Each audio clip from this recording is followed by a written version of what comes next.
बिस्मिल्लाहिर्रहमानिर्रहीम। अज़ीज़ तलबा अस्सलाम वालेकुम। अल्लाह पाक आपको अपने हिफ्ज़ व अमान में रखे।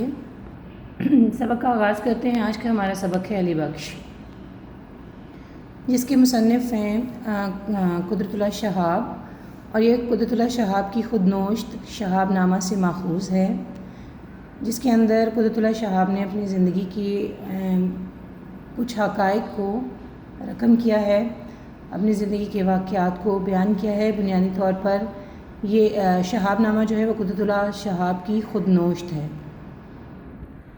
सबक की तदरीसी मकासद पर नज़र डालते हैं तो इसका मकसद अज़ीज़ तलबा आपको शहाब नामे से मुतारिफ़ करवाना है।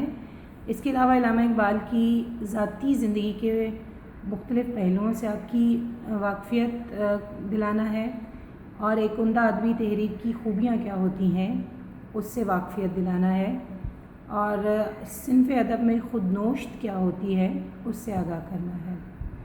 तो ये सबक का आगाज़ करते हैं। एक रोज़ मैं किसी काम से लाहौर गया हुआ था।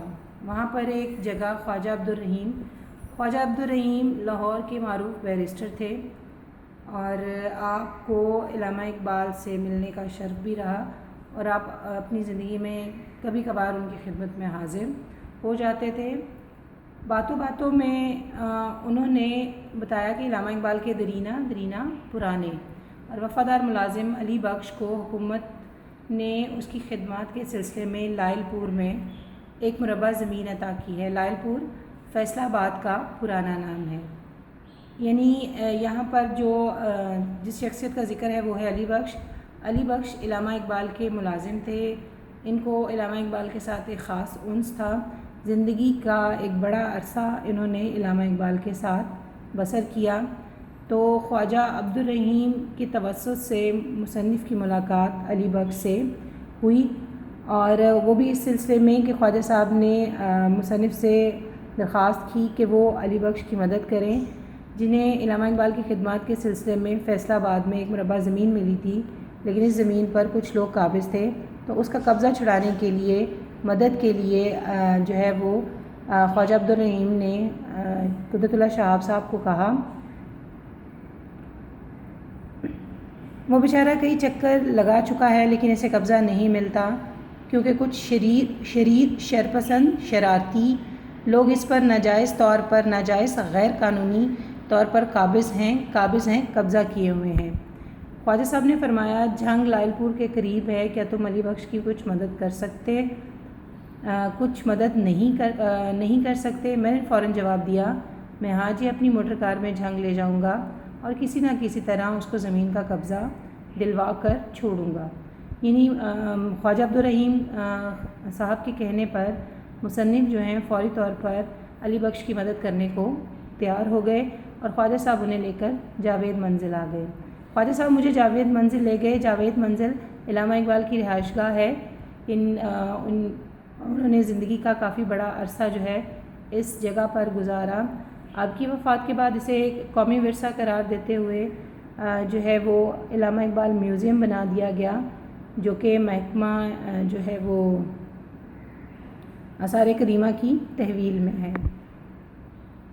जावेद मंजिल ले गया और अली बख्श से मेरा तारुफ़ कराते हुए कहा, ये जंग के जो है डिप्टी कमिश्नर हैं, तुम फ़ौरन तैयार होकर इनके साथ गाड़ी में बैठ जाओ, ये बहुत जल्द तुम्हारी ज़मीन का कब्ज़ा दिलवा देंगे। अली बख्श किसी कदर हिचकिचाया, घबराया और बोला, सोचिए तो सही, मैं ज़मीन का कब्ज़ा लेने के लिए कब तक मारा फिरूँगा? कब्ज़ा नहीं मिलता तो खाए कढ़ी एक तरह की गाली है, यानी जाए जहन्नुम में। लाहौर से जाता हूँ तो जावेद का नुकसान होता है। जावेद इल्लामा इक़बाल के फ़र्जंद, और जावेद भी क्या कहेगा कि बाबा किन झगड़ों में पड़ गया। लेकिन ख्वाजा साहब के असरार पर मेरे साथ एक आध रोज़ के लिए जंग चलने पर आमादा हो जाता है। असरार, ज़िद, आमादा, राज़ी। जब वो मेरे साथ कार में बैठ जाता है तो ग़ालिबन उसके दिल में सबसे बड़ा वहम शक ये है कि शायद अब मैं भी दूसरे लोगों की तरह इल्लामा इक़बाल की बातें पूछ कर इसका सर खपाऊँगा, परेशान करूँगा। लेकिन मैंने भी अज़्म कर रखा है, इरादा कि मैं ख़ुद अली बख्श से हज़रत इल्लामा کے بارے میں کوئی سوال نہیں کروں گا اگر وہ واقعی علی بخش کی زندگی کا ایک جز حصہ ہیں تو یہ خود بخود عشق اور مشق کی طرح ظاہر ہو کر رہے گا۔ عشق، جنون، مشق، خوشبو، یعنی نہ عشق کو چھپایا جا سکتا ہے نہ مشق کو چھپایا جا سکتا ہے، اور علامہ اقبال تو علی بخش کے اندر بستے تھے۔ بے شک علی بخش کے ذہن میں یہ بات تھی کہ جو صاحب مجھے لے کر جا رہے ہیں وہ علامہ اقبال کے بارے میں سوال کریں گے، جیسا کہ عام وتیرہ تھا کہ لوگ ان سے علامہ اقبال کی بابت دریافت کرتے تھے، تو وہ کچھ باتیں ایسی ہوتی تھی جن سے وہ تنگ پڑتے تھے، تو لہٰذا انہیں کبھی امید تھی کہ مصنف بھی ایسا ہی کریں گے، لیکن مصنف کا بھی یہی ارادہ تھا کہ علی بخش خود بولیں تو بولیں، وہ ان سے کوئی سوال نہیں کریں گے۔ میری توقع پوری ہوتی ہے، توقع امید، اور تھوڑی سی پریشان کن خاموشی، پریشان کر دینے والی خاموشی کے بعد علی بخش مجھے یوں گھورنے لگتا ہے، غصے سے دیکھنے لگتا ہے کہ یہ عجیب شخص ہے جو ڈاکٹر صاحب کی کوئی بات نہیں کرتا، آخر اس سے رہا نہ گیا، اور ایک سنیما گھر کے سامنے بھیڑ بھاڑ، رش، ہجوم دیکھ کر وہ بڑبڑانے لگا، یعنی بڑبڑانا، منہ میں کچھ بولنا، کہ مسجدوں کے سامنے تو کبھی ایسا رش نظر نہیں آتا، ڈاکٹر صاحب بھی یہی کہا کرتے تھے۔ ایک جگہ میں پان خریدنے کے لیے رکتا ہوں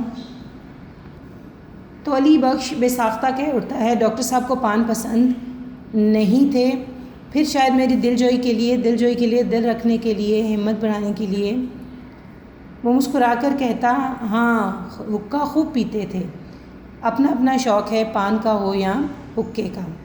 عزیز طلبہ، آج کا سبق یہیں تک، انشاءاللہ کل اپنے سبق کو مزید آگے لے کر چلیں گے، تب تک اپنا بہت خیال رکھیے گا۔ اللہ حافظ۔